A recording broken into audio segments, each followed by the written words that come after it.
احسن Munk لم تر قط عینی، قربان جاؤں حسان کے دو شعر پر، آپ جیسا حسین میری آنکھ نے نہیں دیکھا۔ واجمل منک لم تلد النساء، اور آپ جیسا عالی خاندان کسی ماں نے نہیں جنا۔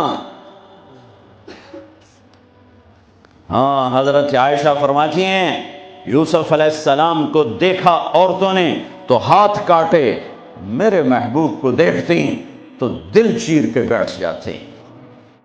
جمال دیکھو، جلال دیکھو، حسن دیکھو، بول دیکھو، فی صوتہ سحل، آپ کی آواز میں کشش اور روح اور جادو اور سحر اور مٹھاس،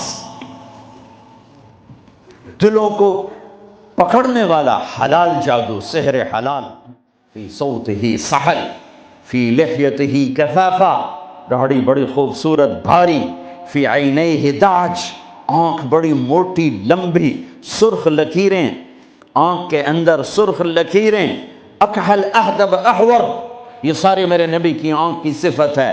حسین آنکھ، لمبی آنکھ، موٹی آنکھ، اندر میں سرخ لکیریں، اور یہ پلکیں جو عورتیں مصنوعی لگاتی، میرے رب نے قدرتی میرے نبی کی لمبی بنائی تھی۔ لمبی آنکھ، لمبی پلکیں، ازج، یہ بھویں بڑی خوبصورت، من غیر قرن، یہاں بال نہیں ہے، فی عنقہ سطع، گردن سراہی دار۔ کیا کلمات ہیں! فی عینیہ دعج، فی عنقہ سطع، فی صوتہ سحل، فی لحیتہ کثافہ، لم تعبہ ثجلہ، لم تزری بہ سعلہ، ایسے موٹے نہیں کہ پیٹ ادھر اور آپ ادھر، ایسے گنجے نہیں کہ حسن و جمال میں کمی آ جائے۔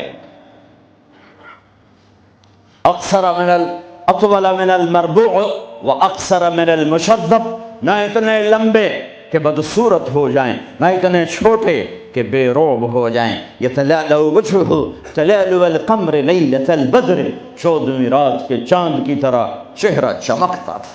واسع الجبین، ماتھا کھلا، ازہر اللون، رنگ کلیوں جیسا، پھول جیسا نہیں، پھول میں چمک گھٹ جاتی ہے، کلی میں چمک پوری ہوتی ہے، پھول میں کم ہو جاتی ہے۔ تو فرمایا کلیوں جیسا رنگ، شدید سواد الشعر، سیاہ کالے بال، یجاوز شعرہ شحمۃ اذنیہ، کان کی لو تک بال، نیم نہ بالکل ایسے گندے ہوئے افریقیوں کی طرح، نہ لمبے اور کھلے، بلکہ پانی کی موجوں کی طرح، ہلکی ہلکی موجوں کی طرح، نیم گھنگریالے بال، کبھی مانگ نکالتے، کبھی سیدھی کنگھی فرماتے، جب کبھی مانگ نکلتی، سر سے ٹوپی ہٹتی یا پگڑی ہٹتی تو مانگ سے بھی نور نکلتا دکھائی دیتا تھا۔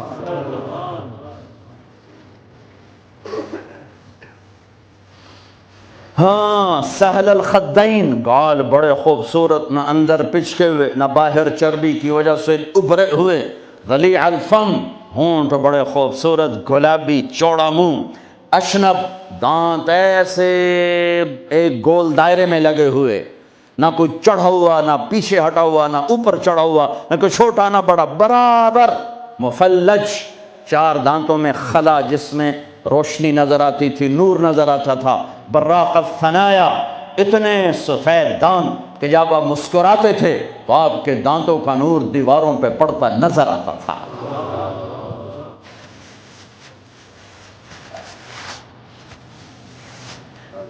داڑھی میں، سر میں 14 سفید بال تھے یا 20، ایک صحابی نے کہا 20، ایک نے کہا 14۔ ان کو آپ نے مہندی لگائی، مہندی لگائی۔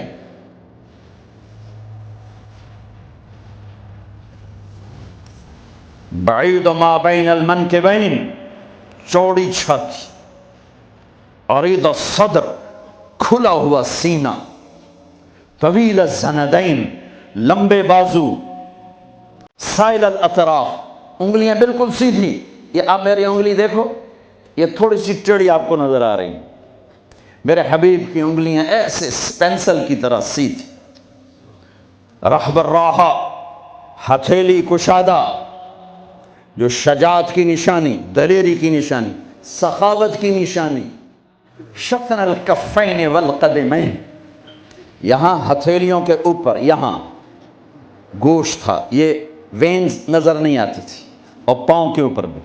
خمسان الاخمصین، یہ جگہ گہری تھی جو چلنے میں مدد دیتی. فلیٹ ہو تو آدمی چلتے چلتے خود بیمار ہو جاتا، پاؤں ٹیڑھے ہو جاتے، تو یہ جگہ گہری تھی. مسیح القدمین، آپ کے پاؤں اتنے نازک نفیس تھے کہ اوپر جب پانی پڑتا تھا وضو کا تو یوں نیچے چلا جاتا جیسے تیل لگے ہوئے جسم پہ پانی پڑے نا تو یوں تیزی سے جاتا ہے. ایسے میرے محبوب کے پاؤں تھے کہ تیزی سے پانی نیچے چلا جاتا تھا. دقیق المسربہ اشعر الذراعین، آپ کے جسم پہ بال نہیں تھے. دقیق المسربہ، چھاتی کے درمیان بالوں کی ایک لائن تھی اس طرح جو آ کر ناف کے اوپر ختم ہو جاتی تھی. تھوڑے تھوڑے بال کلائیوں پر تھے، جیسے یہ نظر آ رہے ہیں. زیادہ میرے گھنے نہیں ہیں، کئی لوگوں کے بہت زیادہ ہوتے ہیں، تو آپ کے بالکل معمولی بال تھے یہاں، معمولی. وَأَعَالِيَ الصَّدْرِ، تھوڑے تھوڑے ہلکے ہلکے یہاں پر تھے، یہاں پر. انور المتجرد، جب کبھی کپڑا جسم سے کہیں سے ہٹ جاتا، کندھے سے ہٹ جاتا، کیونکہ آپ کرتا بھی پہنتے تھے اور کبھی چادر ہی پہن لیتے، اوپر ایک چادر نیچے ایک چادر، تو چادر تو ایسے کور نہیں کرتی، کبھی کندھا ننگا ہو گیا، کبھی کلائی ننگی ہو گئی، کبھی پیٹ سے کپڑا ہٹا تو یوں لگتا تھا جیسے سورج نکل آیا، چمکتا ہوا جسم مبارک، چمکتا ہوا. ثبت القصد، آپ کا سیدھا بدن تھا، سیدھا، کہیں ایسے نہیں تھے. ہم لوگ ممبر پہ بیٹھ بیٹھ کے ایسے ہو گئے، کندھے آگے ہو گئے. اب میں یوں کرتا ہوں تھوڑی دیر تھک کے پھر یوں کر دیتا ہوں، لیکن میرے حبیب سیدھے تھے، ایسے بالکل سیدھا بدن تھا، سیدھا. یمشی تکفیا، آپ جب چلتے تھے تو بڑی عاجزی سے چلتے تھے، اکڑ کے نہیں چلتے تھے، بڑے ہولے سے زمین پہ پاؤں رکھتے تھے. اور پہلی کتابوں میں آیا ہے ایسا نبی بھیج رہا ہوں تواضع والا، عاجزی والا، کہ لو یمشی علی القصب الیابس لم یسمع من تحت قدمیہ من سکینتہ. کل کائنات کا سردار بناؤں گا، جنت کی چابی دوں گا، اپنا جھنڈا دوں گا، مقام محمود دوں گا، وسیلہ جنت الفردوس کا عالی مقام دوں گا، شفاعت کا حق دوں گا. اس کی شفاعت کے بغیر حساب نہ ہو، اس کی شفاعت کے بغیر جنت میں داخلہ نہ ہو، اس کے قدم رکھے بغیر کوئی نبی جنت میں جا نہ سکے، اس کی امت کے جنت میں جانے سے پہلے کوئی اور امت جا نہ سکے. اے ساتوں آسمان سکیڑ دوں گا، عرش کے دروازے کھول دوں گا اور اپنا آپ دکھا دوں گا. فَكَانَ قَابَ قَوْسَيْنِ أَوْ أَدْنَىٰ، لیکن جو اتنے بڑے مقام والا میرا حبیب ہوگا وہ چلے گا کیسے؟ وہ چلے گا کیسے؟ وہ اتنی عاجزی سے چلے گا کہ خشک لکڑیوں پر بھی پاؤں رکھے تو آواز نہ آئے.